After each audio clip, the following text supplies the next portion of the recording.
Lauk basi sejumlah siswa SD nganjuk keracunan usai santap program makan siang gratis Prabowo Gibran.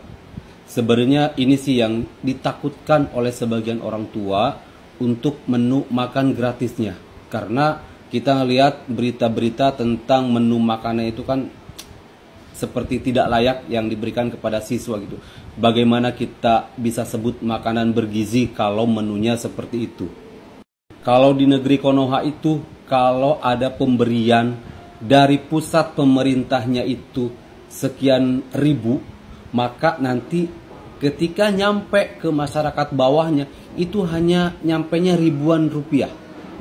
Dari pusat 20.000, turun ke tangan yang kedua, akan turun harganya menjadi 15.000. Turun lagi kepada tangan ketiga, jadi 10.000. Nah, turun lagi kepada orang yang tender membuat catering ini mungkin segala macam. Jadi bisa kita hitung ya, menu makanan gratis yang dimakan oleh para siswa itu menunya seperti apa. Bagaimana bisa disebut menu makanan bergizi kalau hanya menunya seperti itu. Ya, mudah-mudahan nanti pemerintah pusat bisa mengevaluasi, jangan hanya siswa diberikan menu makanannya seperti itu dengan dana sekian tapi harus bergizi gitu. Sedangkan para pejabatnya, menterinya itu makannya waduh lebih dari anggaran itu. Ya, salam akal sehat. Waduh, parah. Belum juga cukup sebulan program ini berjalan, aduh sudah kacau balau.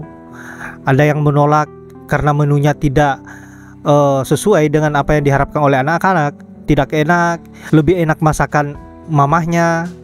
Nah, ini lebih parah lagi, makanan yang sudah basi disediakan ke anak-anak. Katanya makan siang bergizi. Ini bukan makanan siang bergizi namanya, tapi makan siang berbasi.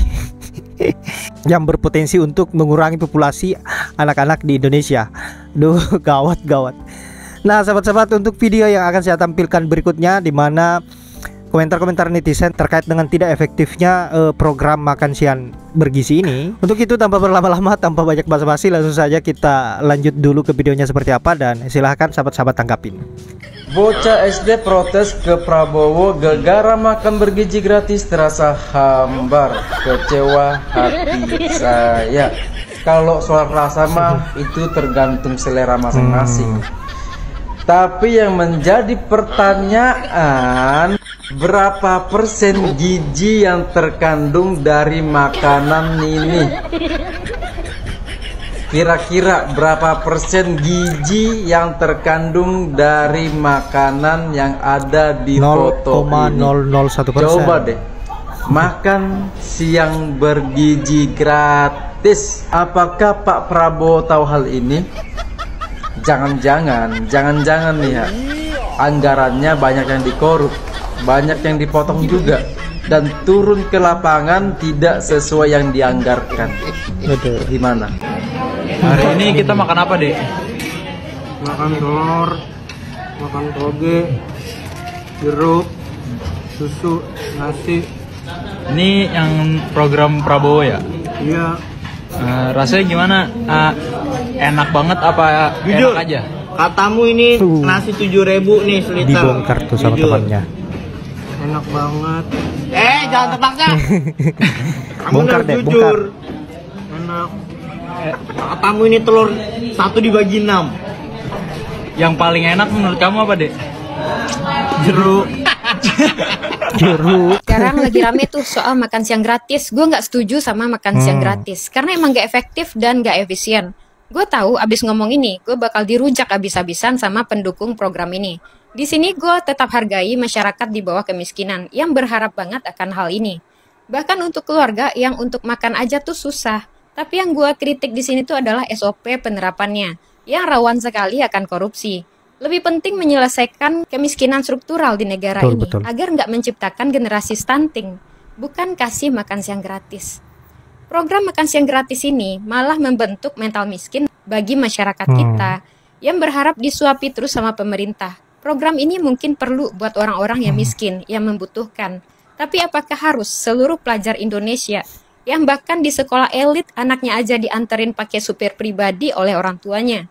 Yang ada dikasih makan siang gratis dari pemerintah jadi mubazir buat mereka.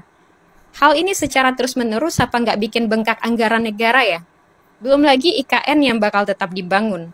Kalau spendingnya naik, nanti bakal ada aja tuh pajak yang naik atau subsidi yang dihilangin. Ya, siap-siap aja kalau hal ini bakal terjadi. Ini menurut gua nggak relevan buat ekonomi Indonesia. Pikirin deh, Indonesia ini untuk sistem bansosnya sangat nggak efektif dan belum memadai. Pengawasannya, penyalahgunaannya, sering kita dengar. Dari pusat diserahkan ke pemerintah, lalu diserahkan lagi ke kabupaten, ke kecamatan, lalu ke kelurahan, sampai ke semua pelosok sekolah. Yakin distribusi ini bakal normal. Dimana kita tahu mental orang Indonesia dihadapkan dengan uang, membuka peluang sekali bagi mereka tikus negara ini buat korup. Dana bansos paling rawan dikorupsi, karena kita tahu negara ini seramah apa terhadap koruptor. Dan kalau nggak dipantau, kasihan masyarakat yang nerima program makan siang gratis ini. Paling yang nyampe cuma kuah sama tahu tempe doang. Alasan yang selalu dipakai untuk ngegaslighting kita adalah, gimana kalau orang yang emang butuh makan siang gratis nih, kayak mereka yang nggak punya duit, sehingga bikin orang yang mengkritik kayak gue merasa bersalah. Harusnya hapus kemiskinan strukturalnya. Tapi bukannya emang negara kita sengaja ya dibikin miskin dan bodoh terus. Koreksi kalau bener. Jadi program makan siang gratis ini tuh nggak menyelesaikan sama sekali kemiskinan struktural di negara ini. Buka akses pendidikan, luaskan lapangan pekerjaan, jangan lagi ada batasan usia. Didik masyarakat Indonesia bermental tangguh dan berjuang.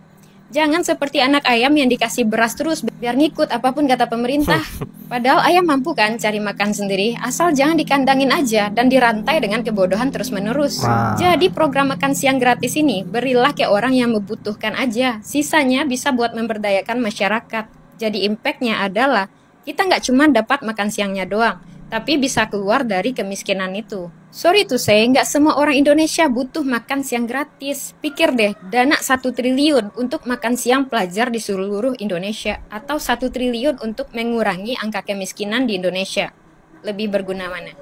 Saking takutnya dikritik, anak sekolah juga dilarang ngefoto makanannya. Foto aja dilarang, apalagi disebar. Takut dihujat netizen katanya. Ya kalian pikir aja sendiri. Oh, Makassar nih.